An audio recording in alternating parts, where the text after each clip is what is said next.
Oke guys, jadi di sini saya akan menjelaskan arti dan juga definisi dari media grafis. Sebelumnya apa sih media grafis itu? Media grafis adalah media visual yang menyajikan fakta-fakta, ide dan juga gagasan dalam bentuk penyajian berupa kata-kata, kalimat, angka, simbol, dan juga gambar-gambar.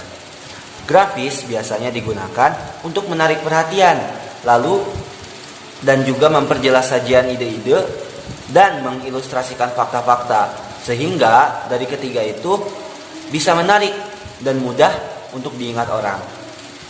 Media grafis memiliki karakteristik visual. V-I-S-U-A-L. V. Visible, artinya mudah dilihat. Karena media grafis bersifat konkret atau memiliki perwujudan yang nyata. I. Interesting, karena dibuat dengan visual yang mencolok dan menarik perhatian. S. Simple, karena media grafis sendiri bersifat ringkasan visual suatu proses. U. Useful, karena menyampaikan informasi. A. Akurat, karena akurat dan sedikit kata-kata.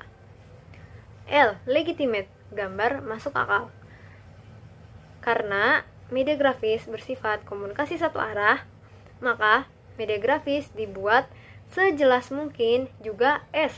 Sistematis. Saya Angguna Priliani akan menjelaskan tentang kelebihan dari media grafis. Yang pertama, memperjelas penyajian pesan dan informasi. Jadi dengan adanya media grafis ini, si penerima pesan akan lebih jelas dan lebih mudah menangkap informasi, memahami informasi yang mereka dapatkan. Karena media grafis ini dilengkapi dengan gambar, kata-kata, dan simbol yang bisa dengan jelas kita terima. Kemudian yang kedua, media grafis ini dapat mengatasi keterbatasan dari si penerima pesan. Hal ini berkaitan dengan keterbatasan ruang dan waktu. Contoh, ketika guru hendak menjelaskan peristiwa sejarah, tidak mungkin dong reka adegan. Kemudian ketika guru hendak menjelaskan hewan-hewan karnivora yang buas, tidak mungkin hewan ini dibawa ke kelas. Jadi cukup menggunakan media grafis saja, maka materi akan tersampaikan dengan baik. Kemudian yang ketiga, media grafis mudah diperoleh dan digunakan. Bisa diperoleh menggunakan cara by design atau by utilization. Digunakannya juga tidak terlalu sulit ya. Kemudian yang keempat, media grafis ini membutuhkan biaya yang relatif kecil, relatif murah. Jadi media grafis tidak memerlukan biaya yang mahal. Kemudian yang kelima, lebih realistik. Maksudnya media grafis ini ada wujudnya, ada bentuknya, baik berupa gambar, kata-kata, kemudian simbol-simbol, sehingga bisa secara nyata dilihat, disaksikan oleh indera penglihatan kita. Saya Danalir Hasna akan memaparkan mengenai kekurangan media grafis atau media visual. Yang pertama adalah informasi yang disajikan terlalu singkat. Jika diibaratkan di laut, maka seperti di dasar-dasarnya, belum menyelam ke bawah, belum mendalaminya, karena memang yang informasi yang disajikan itu memang hanya secara garis besarnya saja.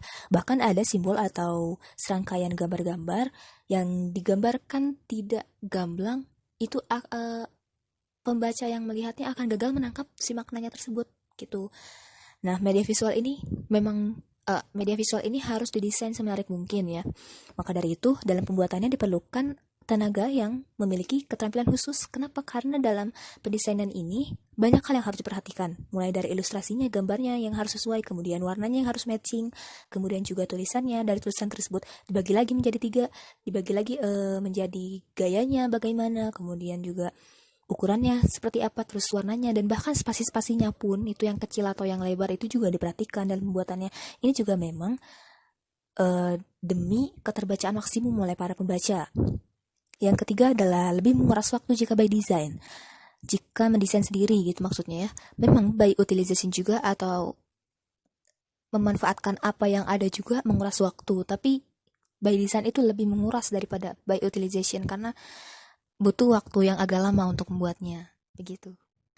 Jenis-jenis media grafis. Yang pertama ada diagram. Diagram yaitu suatu gambaran sederhana yang menggunakan garis-garis dan juga simbol-simbol untuk menerangkan atau memperlihatkan sesuatu.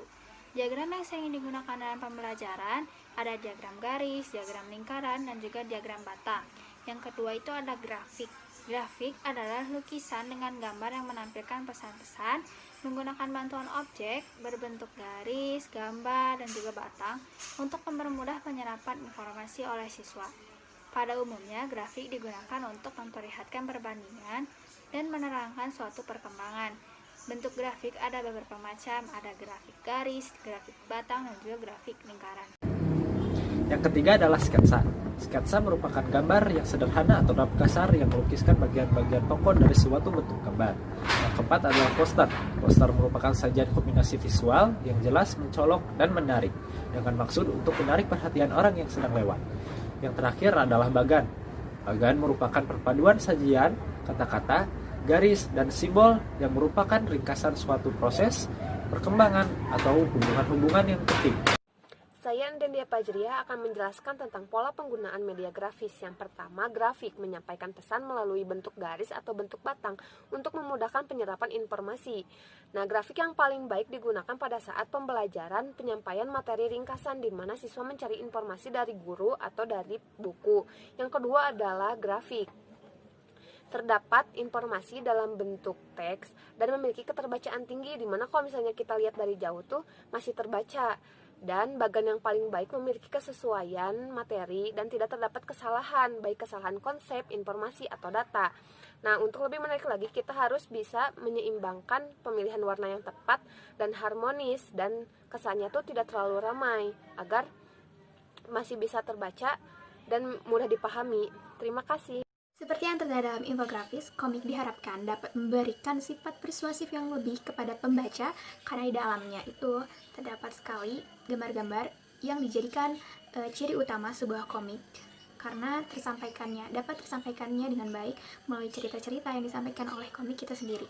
Selanjutnya ada media foto. Media foto itu diharapkan penggunaan fotonya tidak terlalu banyak dikarenakan ketika penggunaan foto terlalu banyak, maka materi yang akan disampaikan itu biasanya akan sedikit. Setelah itu, materinya pun atau penyampaian kepada pembaca tidak akan berlangsung dengan efektif. Yang terakhir, ada poster. Poster dibagi dengan dua, seperti terlihat dalam infografis. Kunci dari poster itu harus membuat tema yang sesuai dengan apa yang akan disampaikan oleh pembuat poster. Dan juga, agar isi poster tersampaikan dengan baik kepada para pembaca. Terima kasih.